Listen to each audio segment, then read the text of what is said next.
asimétricas, asimétricos. Como siempre digo, ¿hay alguien por ahí?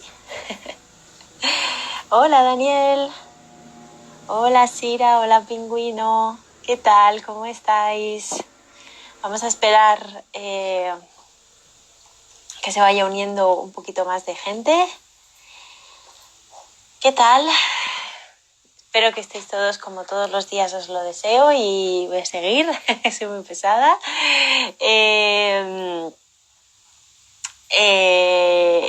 Deseo de verdad que de corazón que estéis todos bien, que estéis a salvo, que sin síntomas, que tanto vosotros como los vuestros pues estén bien y nada, que bueno, que estéis pasando estos días lo mejor posible dentro de las circunstancias, claro. Y nada,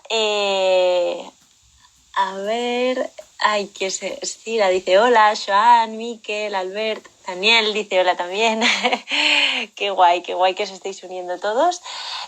Pues nada, como todos los días, hola Sandra, bienvenida.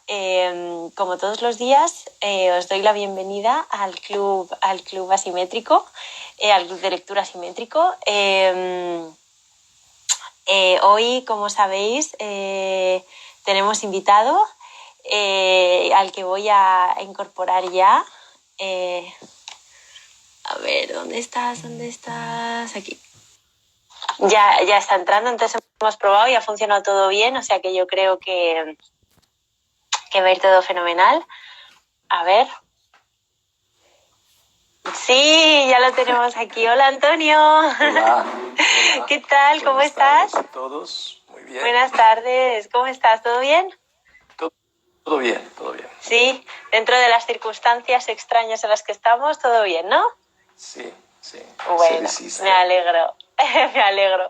Bueno, pues como veis, hoy tenemos de invitada a Antonio Pizza, y vamos a leer, juntos no, va a leer él, pero vamos a leer este maravilloso libro, Imaginando la Casa Mediterránea, que proviene de una exposición de la que ahora hablaremos, ¿verdad, Antonio?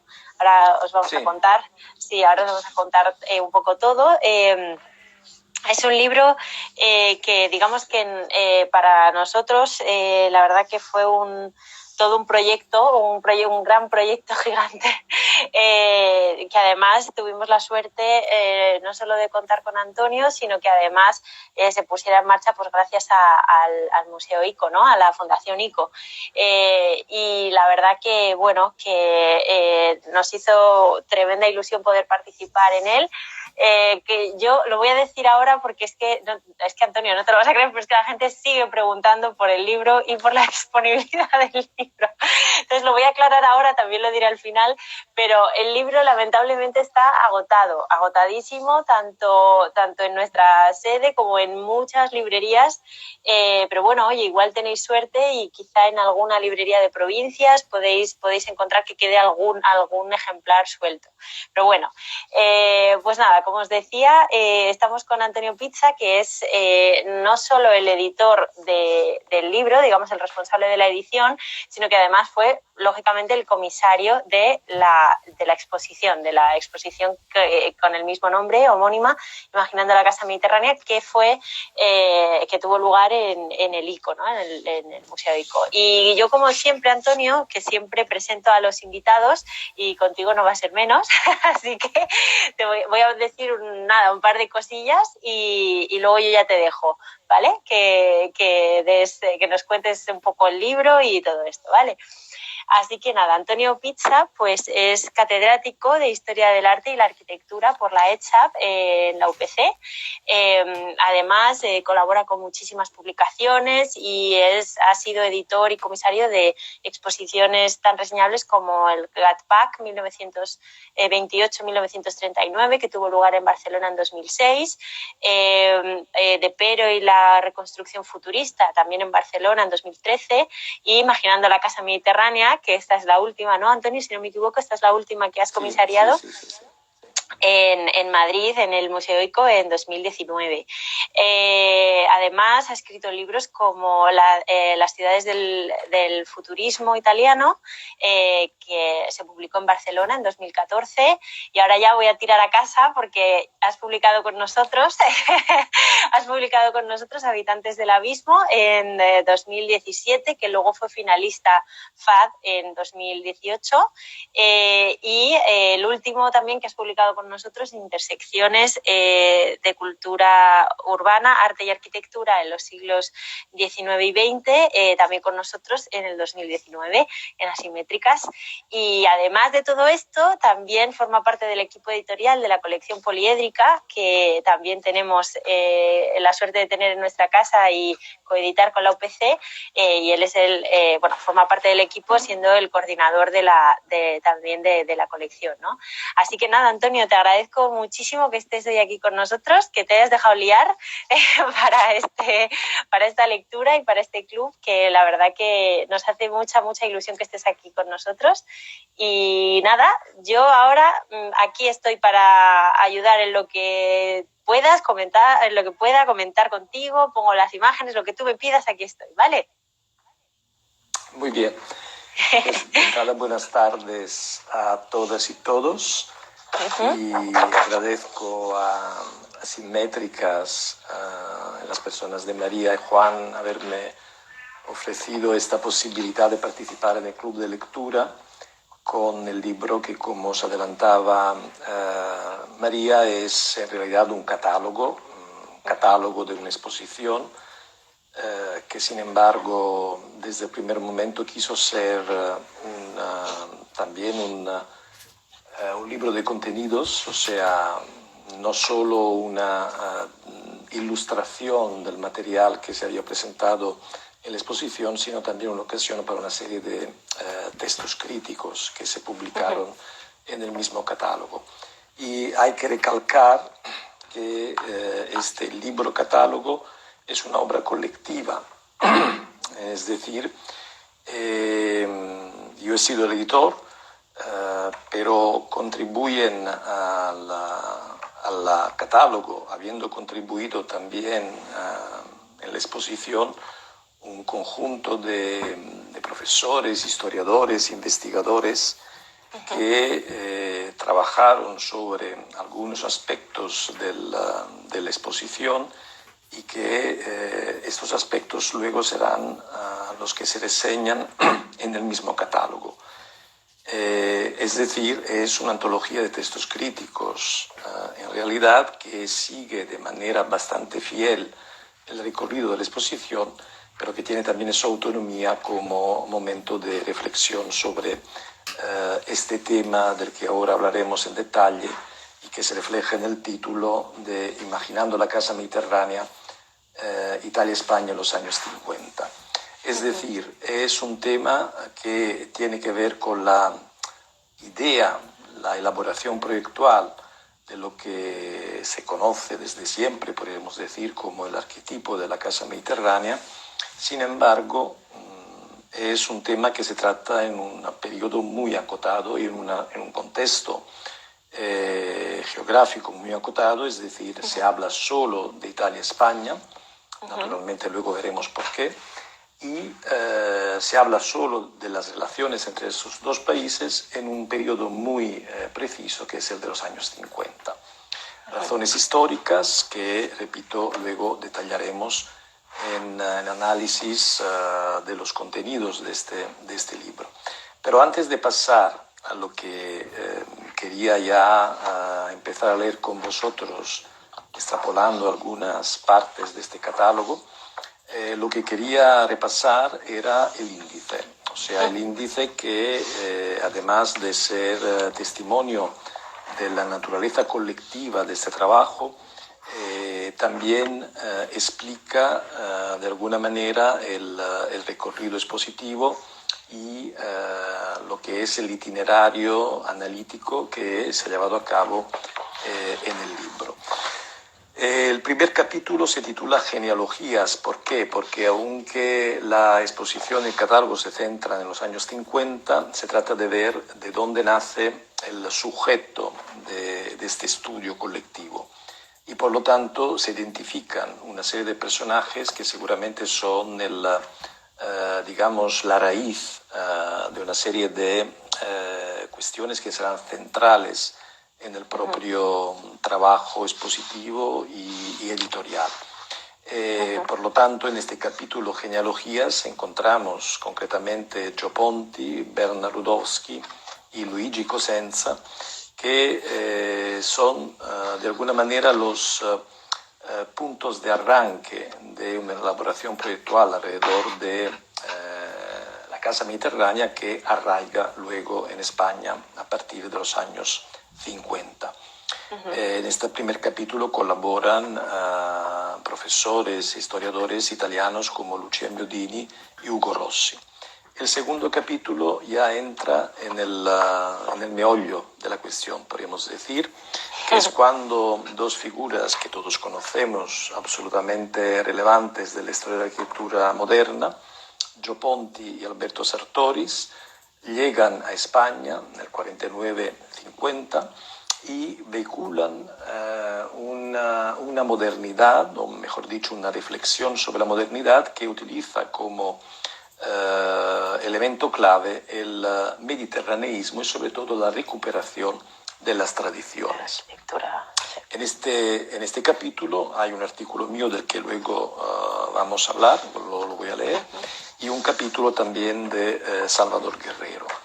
Un tercer capítulo de la exposición y del catálogo es el que se identifica como internacionalización de lo popular. Es decir, estamos ya en los años 50, hay una serie de acontecimientos que tienen que ver naturalmente con España y que se centran, la mayoría de ellos, en la valoración de la arquitectura de Ibiza, de la isla de Ibiza, naturalmente de la arquitectura popular presente en la isla de Ibiza, que empieza a tener una difusión y un reconocimiento internacional a través, por ejemplo, de la importantísima exposición de la novena Trienal de Milán de 1951. Un cuarto capítulo es la presencia del Mediterráneo español en la revista Domus. En el capítulo internacional de lo popular. Sí, hay un artículo mío y también artículos de una historiadora que trabaja en la Escuela de Barcelona, Carmen Rodríguez Pedret, y luego dos profesoras historiadoras italianas que son Ornella Selvafolta y Gemma Belli. El capítulo siguiente se titula El Mediterráneo español en la revista Domus, y es cuando, a través de Ponti y de la dirección de la revista Domus, empieza a difundirse internacionalmente la arquitectura que se produce en estos primeros años 50 o durante la década de los 50 en España. En este capítulo hay un artículo mío y luego también de otros investigadores, Carolina García Estevez, Iñaki Bergera y Angelo Maggi y Julio Garnica. Y finalmente el último capítulo es un capítulo que más genéricamente afronta el tema de cómo se difunde un cierto mediterraneísmo arquitectónico en paralelo a estas experiencias principales que hemos estado mencionando hasta el momento, en la costa mediterránea, es decir, principalmente la costa catalana, pero no solo.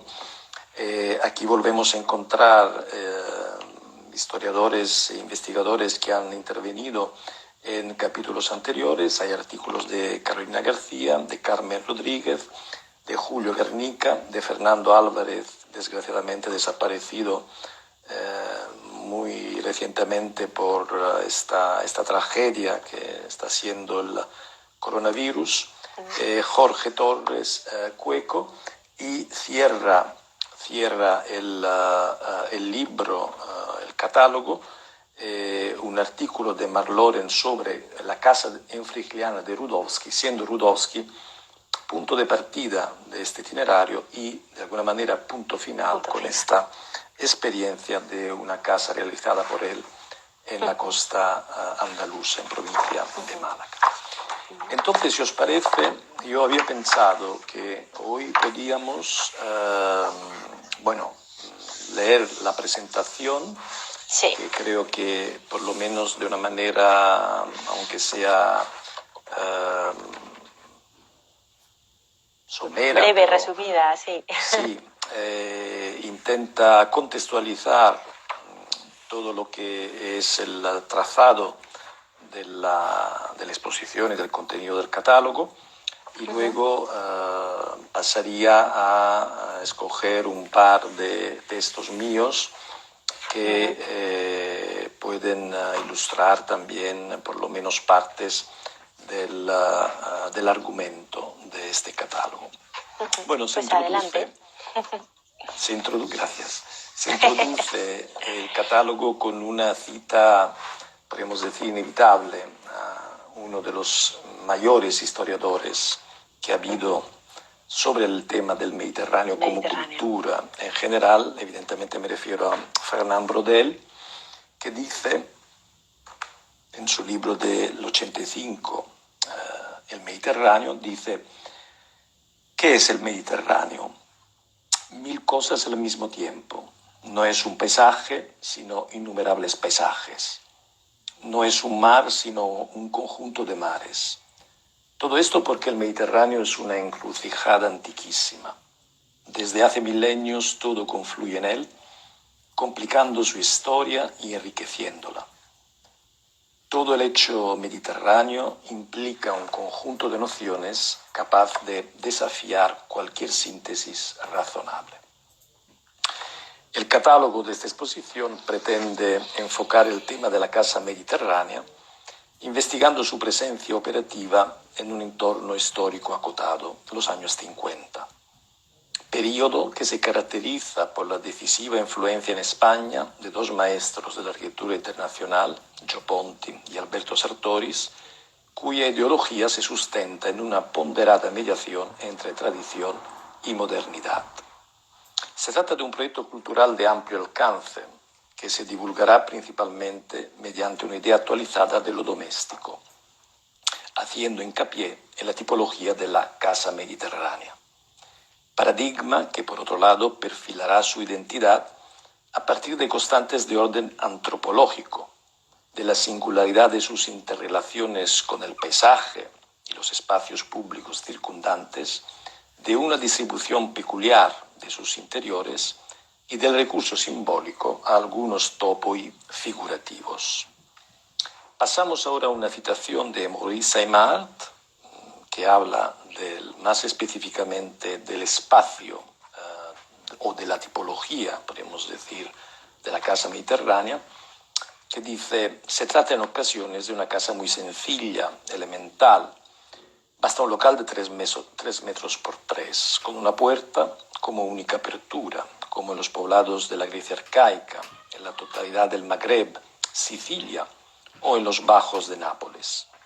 Hoy en día sigue siendo la casa del pobre. Sin embargo, a la mínima oportunidad la casa se ensancha, se multiplica, se anexiona a un espacio cerrado, se desarrolla alrededor de un patio interno, al abrigo de miradas indiscretas. Las arquitecturas italianas y españolas, aquí presentadas, remiten a un imaginario mediterráneo concebido entonces como repertorio de formalizaciones y técnicas constructivas primarias que aspiran a una intervención edificatoria más interactiva con las especificidades del lugar, con el fin de satisfacer las instancias básicas de la existencia contemporánea, en oposición polémica a la uniformidad alienante de una civilización urbana totalitaria y mecanizada. Y aquí una cita de Bernard Rudowski, que de alguna manera es el faro de todo lo que está presente en este estudio, que en un artículo en Domus del año 38 ponía este título a su contribución: non ci vuole un nuovo modo di costruire, ci vuole un nuovo modo di vivere. Supongo que se entiende bastante fácilmente. Sí, no yo creo hace que falta una nueva forma constructiva, sino que hace falta una nueva manera de vivir. Y esto porque algo que ya la presentación indica, no se trata tan solo de un discurso tipológico, arquitectónico, constructivo, sino que son cuestiones que están estrechamente relacionadas con aspectos antropológicos, de cultura general, que vertebran de alguna manera esta recuperación de una arquitectura del pasado, en este caso una arquitectura tradicional, una arquitectura popular. Si os parece, yo os propondría entrar ya en el momento clave de cómo una elaboración que procede de momentos anteriores, seguramente, y que ha sido vehiculada por personajes como Ponti y Rudowski, que están presentes en el catálogo, y también Cosenza, bien, todo este discurso de alguna manera aterriza, podríamos decir, a través de Ponti y Sartoris en España. Y entonces pasaría al capítulo que se titula justamente, si te parece, María, sí, yo solamente, solamente iba a comentar, si te parece, Antonio, antes de entrar, explicamos un momentito cómo está, digamos, estructurado el catálogo, que es, digamos, sobre el diseño, ¿no? Que lo trabajamos mucho en esa búsqueda, como tú decías bien al principio, de que no fuera un mero catálogo que recopilara toda la obra que hubiera en la exposición, sino que era un catálogo con una vocación de libro, ¿no? De recopilación también de ensayos críticos y de textos críticos, como lo hemos hecho. Entonces, cada capítulo, voy a irme al de Gio Ponti, que es el que vamos a abrir ahora, ¿no? Cada capítulo, digamos que abre con una doble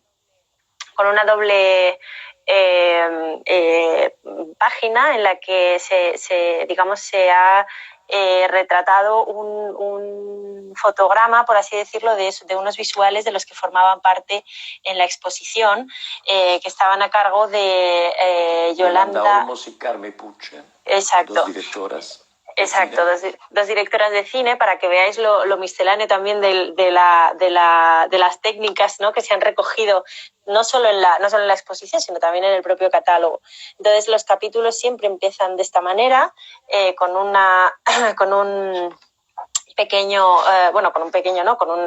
fotograma, y luego abre al capítulo, digamos, a los capítulos críticos, a los textos críticos que vienen asociados a ese capítulo, ¿no? Después de esos capítulos, que vienen tanto en español como en inglés, viene la parte, digamos, de material asociado a esos textos, ¿no? Que en el caso de Antonio, pues yo iré enseñando en la parte de aquí arriba las imágenes según él me vaya pidiendo, y vamos a leer ¿no? La llegada de Gio Ponti y Alberto Sartoris, y ahora ya sí te dejo, Antonio. Era para explicar. Gracias. Que me parecía, sí me parecía importante explicarlo, porque por la vocación doble que tiene sí, claro.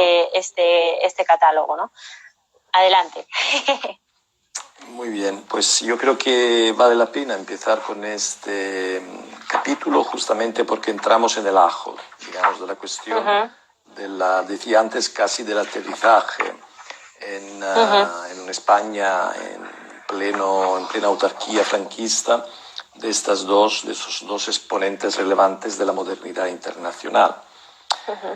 En 1949, desde el 10 al 18 de mayo, se desarrolla la quinta Asamblea Nacional de Arquitectura entre Barcelona, Palma de Mallorca y Valencia, durante la cual, además de la exposición de arquitectura que permitirá conocer a Gio Ponti la Casa Garriga-Nogués de José Antonio Coderch y Manuel Valls, que supongo que todos la conocemos, pero si queréis echarle un vistazo, está... ¿Pongo el croquis o la...? 88. Página 88. Bueno. Ay, madre, es que el libro es grande.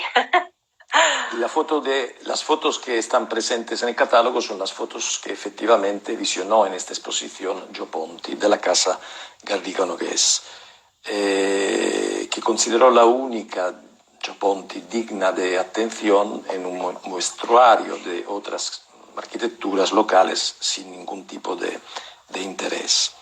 Entonces, aparte de este contacto con la exposición, Gio Ponti dará una serie de importantes conferencias. Y extrapolamos aquí un texto suyo que se publicó luego también en la Revista Nacional de Arquitectura, donde dice: la primitiva casa popular brota de un fruto de espiritualidad de la mayor y más sagrada importancia. Nuestro mundo se va mecanizando demasiado y esto es peligroso. Vamos a tener fe en el espíritu latino. Los arquitectos españoles podéis traer una noble aportación a la arquitectura moderna sin necesidad de seguir el estilo que impera en el mundo. Encuentro entre vosotros incertidumbre y titubeos. Desechad eso, si me permitís el consejo. Haced tranquila, serena y honradamente la arquitectura que salga de vosotros mismos. Esto en 1949. Mientras tanto, Alberto Sartoris, que también participa en el Congreso, la Quinta Asamblea Nacional de Arquitectura, dará algunas conferencias de gran relevancia para la época en el Colegio Oficial de Arquitectos de Barcelona, que se titulaban Las fuentes de la nueva arquitectura y orientaciones de la arquitectura contemporánea. En ellas, el autor propone una revisión de la arquitectura moderna, despojándola de cualquier connotación incómoda, tanto en sentido ideológico como estrictamente político, habida cuenta de los tiempos hostiles a causa de la dictadura imperante y del consecuente obscurantismo cultural. Dirá en estas conferencias Sartoris, la arquitectura moderna ha existido siempre. Se puede probar muy fácilmente que el concepto racional y funcional del arte de la construcción es tan viejo como el mundo y apareció en las costas del Mediterráneo. La palabra funcional ha sido adoptada para determinar una moral estética y constructiva, un nuevo modo de edificar. Es menester establecer bases creadoras para una arquitectura injertada en los conceptos netamente mediterráneos. Es absolutamente indispensable descartar los peligros de un concepto de la vivienda sin fisonomía regional, deteniendo la invasión nefasta de una inútil estandarización draconiana.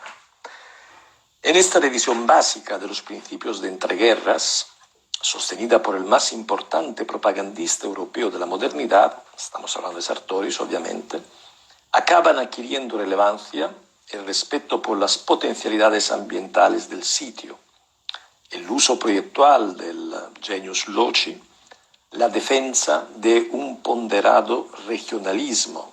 Dirá Sartoris, los arquitectos españoles tienen un gusto muy elevado por la simplicidad y la armonía grandiosa y lineal. Son estos elementos arquitectónicos tradicionales que han sabido conservar con celo y transformar con verdadero dominio. Y sigue entonces la, defensa de estos nuevos paradigmas por parte de Sartoris, tomando partido finalmente por una cautelosa normalización de los componentes edilicios y no por el culto a la prefabricación, que en el mecanismo estandarizado de la producción anularía cualquier especificidad de la contribución individual. De hecho, Sartoris llegará a proponer lo que él mismo definirá un regionalismo orgánico, en oposición a cualquier folclore modernizado.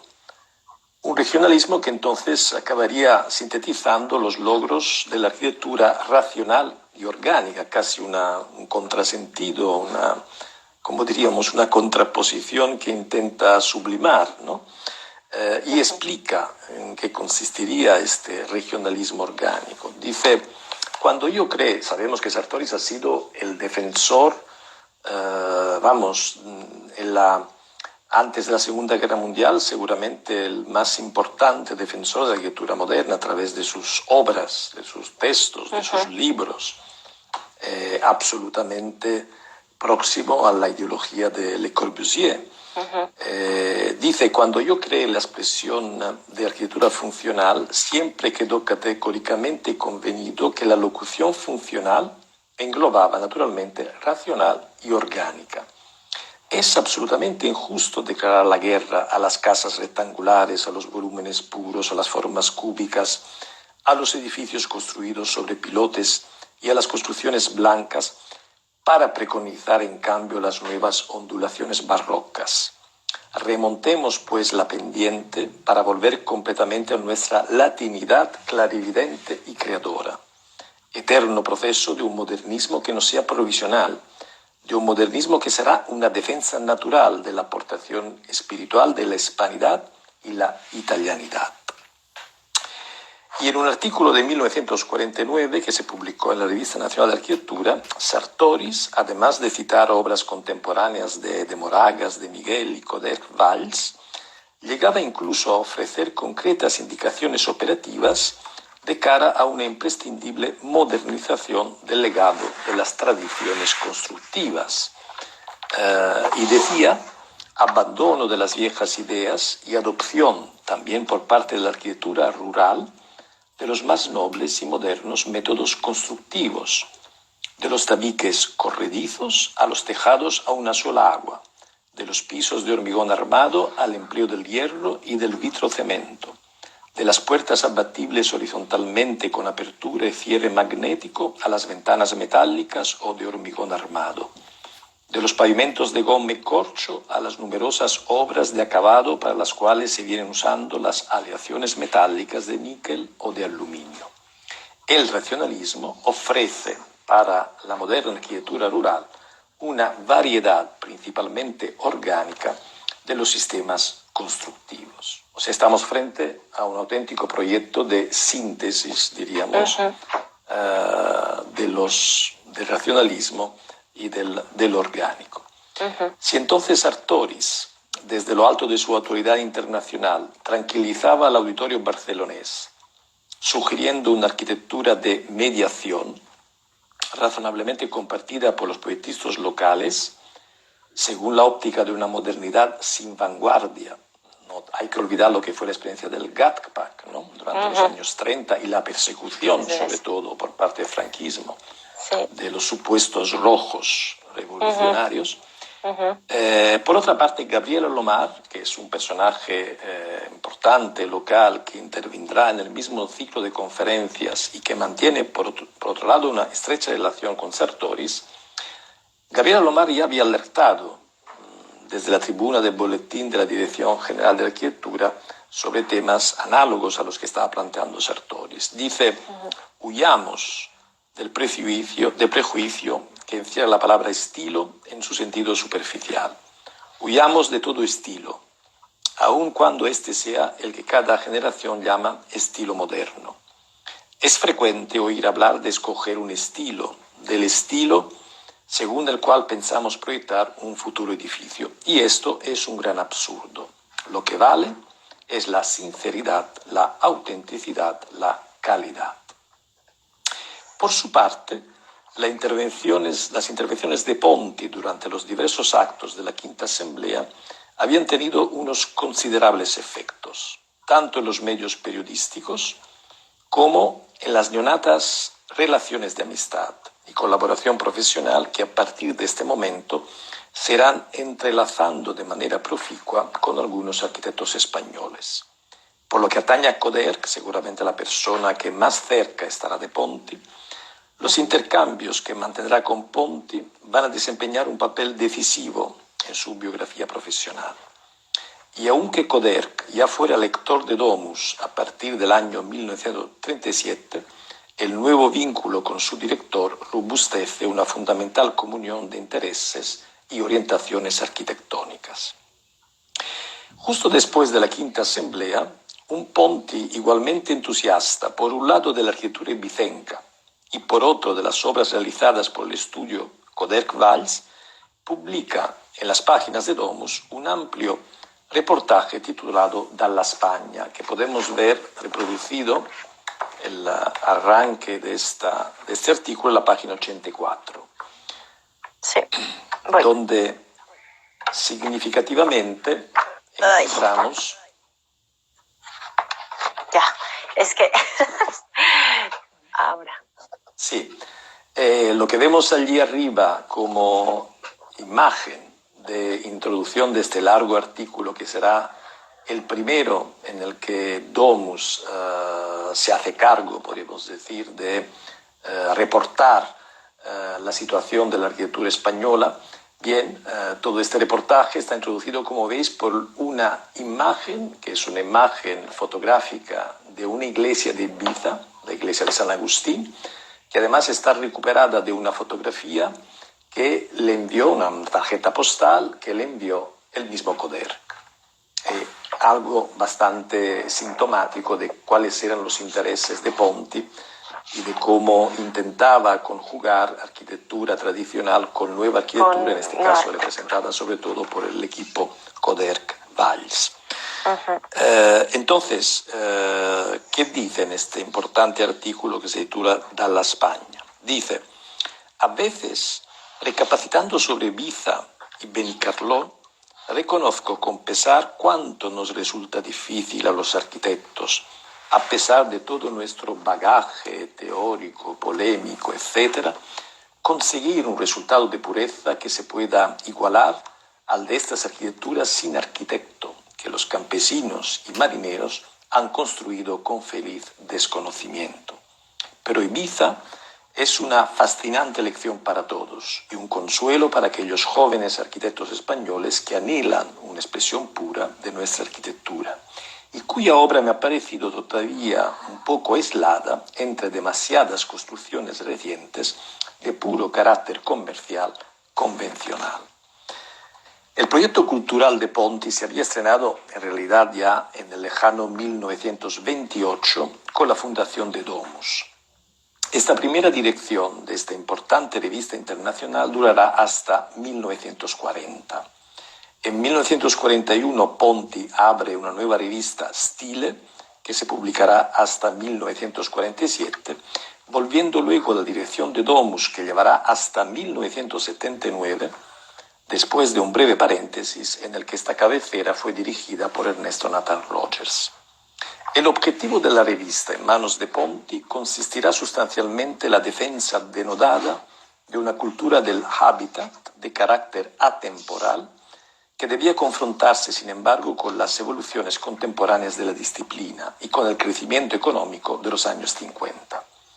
Se articulaba en torno al reconocimiento de una filosofía doméstica de nuevo cuño, tendente a redescubrir en la casa el lugar de celebración y de prolífica confluencia simbólica de un conjunto de valores religiosos, éticos y sociales, cultivando al mismo tiempo un gusto burgués que se enriquecía por el interés en los nuevos productos del consumismo norteamericano. Favorecido por la mediación del mediterraneísmo, Koderk sintonizará inmediatamente con estas premisas, convirtiéndose en activo colaborador de sus empresas editoriales, concediendo además a esta cabecera la exclusiva de la publicación de sus obras y proyectos en el contexto internacional. Y podemos volver a ver las obras que se que se publican en este número de Domus, después de la introducción, como veis en la otra página 85, tenemos el conjunto de las forcas de Sitges. Sí. A ver, ahí está. Que es un proyecto no realizado, una suerte de resort, pero que se inspira claramente a los poblados de pescadores que aún podían existir en la época en la costa mediterránea española. Luego también se publica en la página siguiente su casa, la Casa Koderk, la Plaza Calvó. Todo esto es material que forma parte de estas, no sé cuántas páginas, 12 o 13 páginas que le dedica la revista Domus a este artículo de la España. En la página 88 tenemos la Casa Garriga Nogués, que era la única casa que había valorado en su visita Gio Ponti, que por otro lado... Sí, las hemos visto antes. Sí, que por otro lado, como podéis ver, es una casa de mediación. Está aún Koderk, podríamos decir, ensayando con estilemas de la arquitectura tradicional. Ya el Koderk de la Casa Ugalde tendrá otra dirección mucho más, diríamos, moderna. Bien, entonces, volviendo al texto, hemos dicho Koderk se convierte literalmente en el corresponsal de la revista Domus. Es muy interesante, si me permitís aquí hacer una pequeña anotación biográfica. Yo tuve la suerte de entrevistar a Koderk poco antes de que se muriera, en 1984, y un personaje muy huraño y brusco y extremadamente categórico, sobre todo en sus descalificaciones.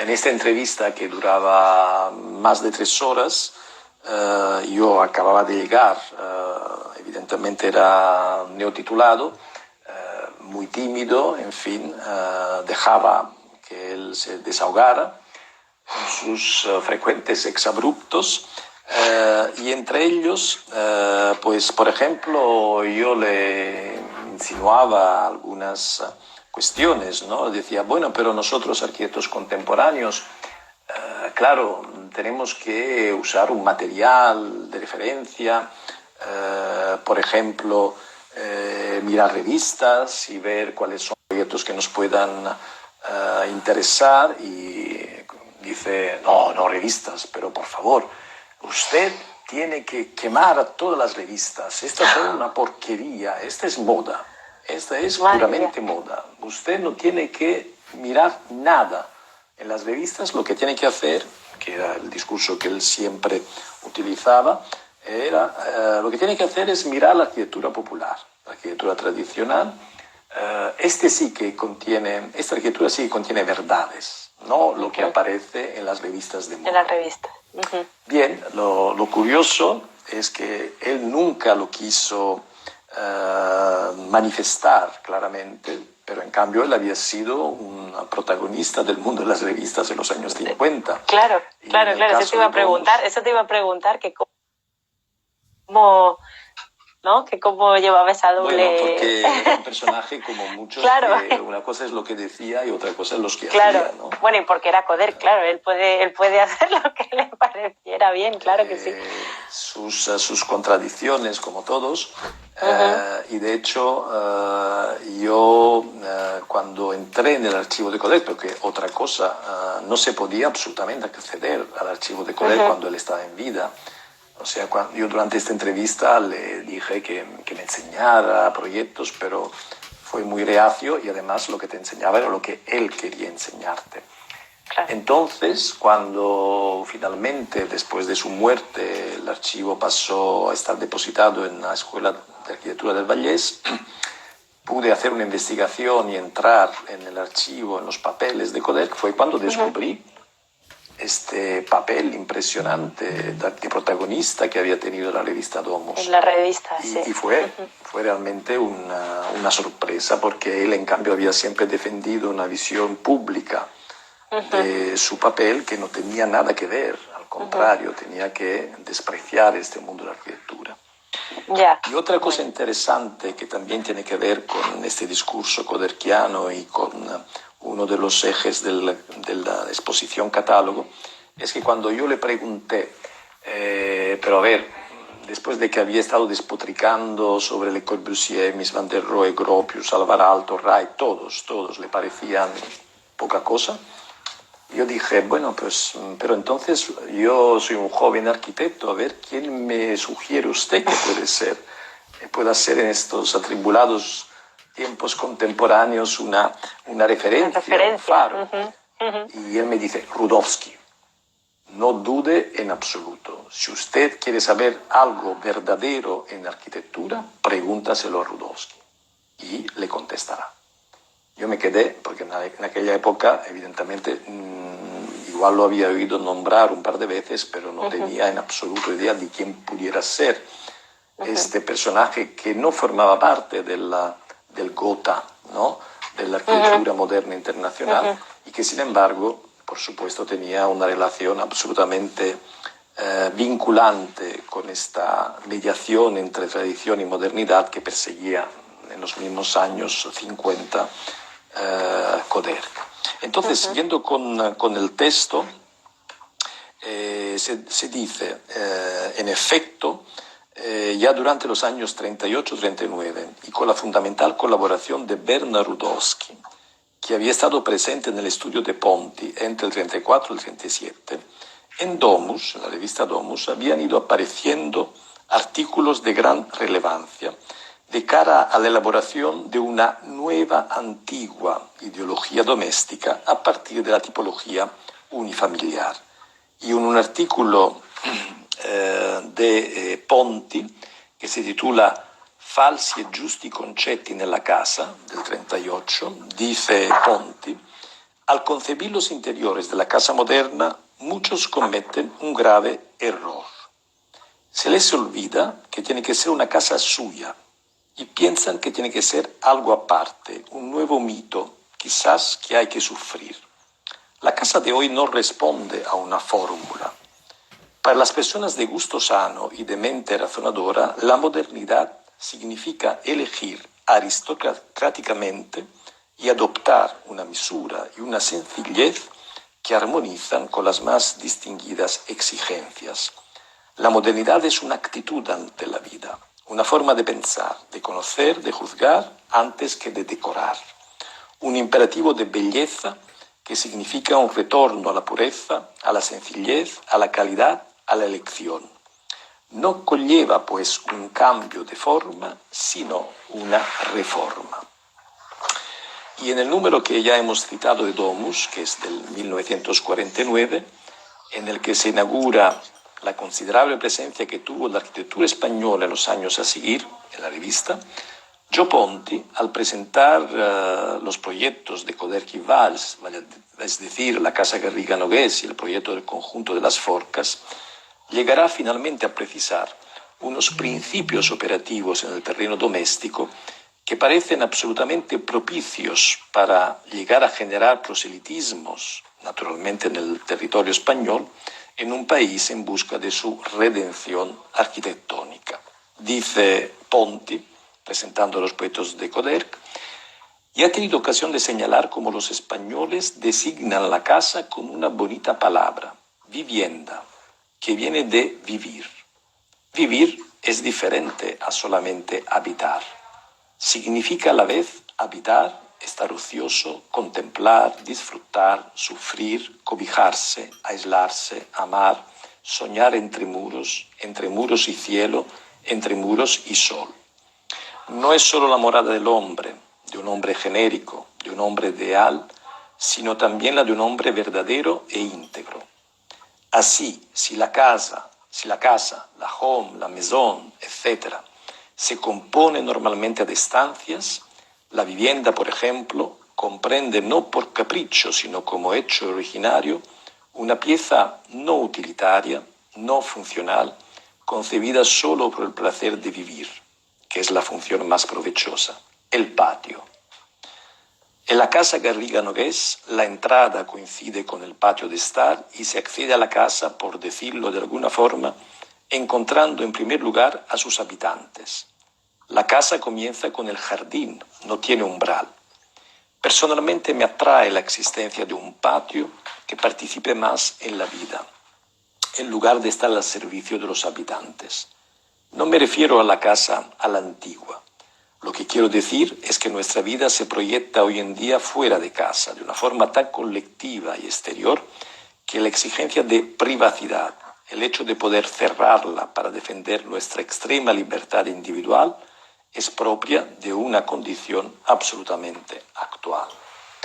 Por lo tanto, aquí vemos cómo Ponti identifica, en este caso, en el patio, una de las claves de esta vivienda mediterránea que hay que recuperar, entendiéndola sobre todo como ocasión de vida, más que como matriz puramente tipológica de una composición arquitectónica.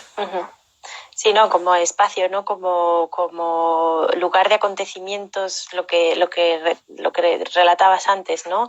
De vivir, de sufrir, cobijarse, de muros, de sol, ¿no? O sea, yo creo que es una definición de vivienda muy, muy bonita, ¿no? O sea, muy... Sí.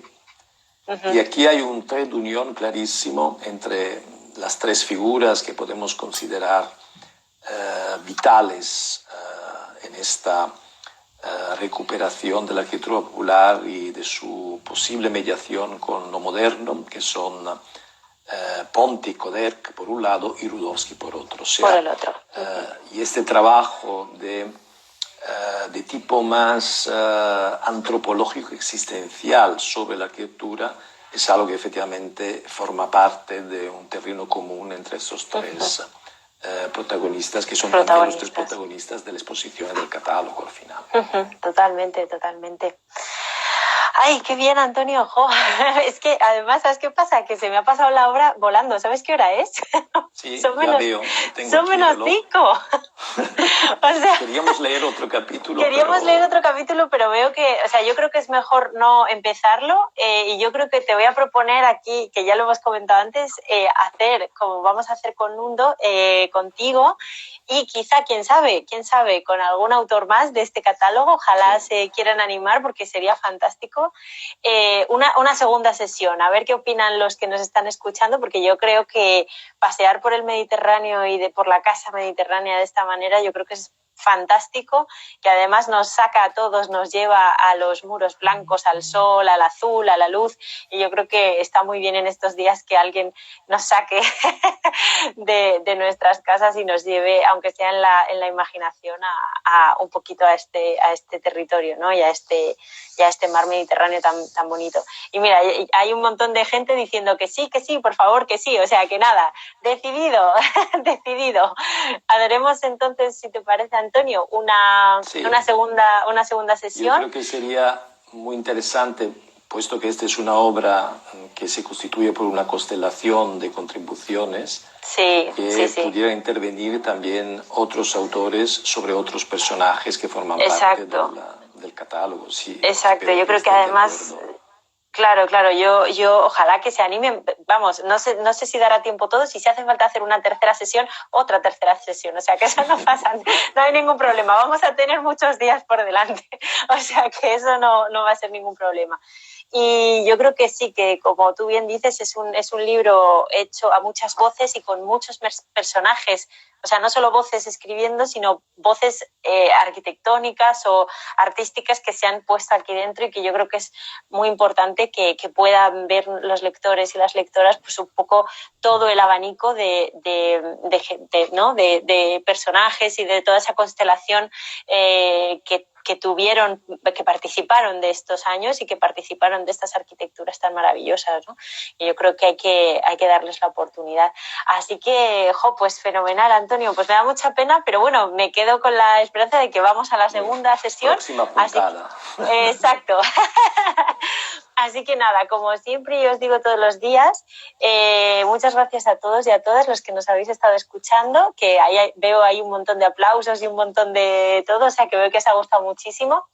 Este libro, como lo he dicho al principio, este libro catálogo ya está agotado, lo sentimos un montón, pero es así, está agotado, pero todo el resto de nuestros libros asimétricos están disponibles en nuestra tienda online y también, que también no me voy a cansar de decirlo, si podéis apoyar a las librerías en estos momentos, va a ser una ayuda gigante que ellas lo van a agradecer y todos nosotros, autores, que hoy tenemos a Antonio con nosotros, editores, impresores, todo lo que es la cadena de edición y del libro, que es un objeto maravilloso, yo creo que va a ayudar a que el golpe no sea tan fuerte después. Así que nada, a partir del lunes vamos a poder empezar a enviar los pedidos que hagáis y en las librerías también somos conscientes de que lo van a hacer. Así que nada, muchísimas gracias. Gracias, Antonio, mil gracias por venir. Gracias a todos por la paciencia de escuchar. No, al contrario, ha sido de verdad una maravilla, de verdad, muchísimas gracias. Muchísimas gracias, en serio. Además, y entonces, todas tus aportaciones todas tus aportaciones que has ido también, digamos, metiendo en tu propio texto, ¿no? Que ayudaban mucho a contextualizar y a relacionar las cosas y los temas, ¿no? Que nos va a ayudar también a navegar en la segunda sesión que tengamos por todo el catálogo, ¿no? O sea que, sí. Pues nos vemos en la siguiente, Antonio. Hasta la próxima. Hasta la próxima. Bueno, ya os iremos informando por aquí. Y todas. Exacto, y gracias a todos y a todas. Y ya iremos anunciándolo por Instagram y por todas partes con a ver qué día podemos cuadrar con Antonio y con los demás autores que se quieran animar a hacer esto. Así que nada, os mandamos un beso a todos y a todas. Mañana nos vemos aquí otra vez. Y de nuevo, mil gracias, Antonio. Gracias por todo. Gracias. Chao. Venga, un abrazo. Adiós. Chao. Adiós.